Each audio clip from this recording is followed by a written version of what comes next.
Well, welcome folks to Everybody Loves Somebody Sometime. You know, before I did this clip I felt like going to the fridge, getting into a half bottle of Johnny Walker, knocking that off, having a few smokes to get me in the mood to do a Dean Martin tune. Because that's what Dean was all about, wasn't he? He was incredible. And to think that his show, the Dean Martin show, when he used to do the intro to the show, he'd slide down that fire pole. And every time he landed, I thought, gee, Dean, I hope he can get back up again. But he was a great actor, Dean, and a great crooner, producer. There's not much he couldn't do, and the public loved him, I think, because everything you got was how you saw it. But getting back to this tune, I would have been about 19 when it came out in 1964. And at that time it had toppled A Hard Day's Night off the charts in America, and it went to #1 for about 8 weeks.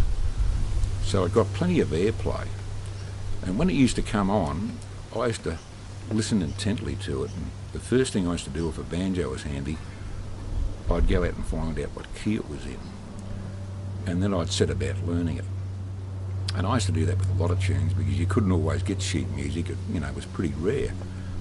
And if you haven't tried playing by ear at this stage, you want to give it a go one time, because I really find it'll help you in more ways than one. With this tune, I've got the backing track at the finish of the video for you, together with the sheet music, which I've overlaid over the top for those who want to read the sheet music, and also play along with the track if you want to, because that's what it's there for. But there's been some great ear players around. Marco Levi, my friend on Banjo Hangout, Marco's never had any musical training at all, but you'd never know it, because he's an incredible tenor banjo player, and good on him.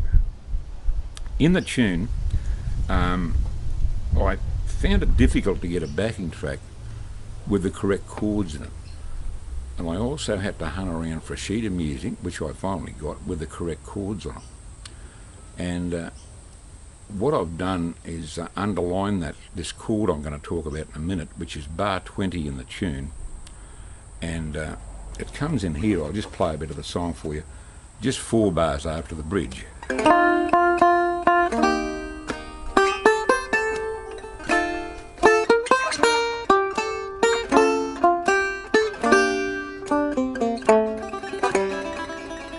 Just there. And it's a beautiful change. And the other backing tracks I had never had that in it. And when I heard it, I thought, something's wrong there. So then again, I've depended on the benchmark I've heard, which was Dean Martin's original rendering of the song, and it didn't fit my brain. So there you go, that's a perfect example of how your ears will always be truthful for you. So just bear in mind that little change there. You could play it up on your banjo a bit if you want to.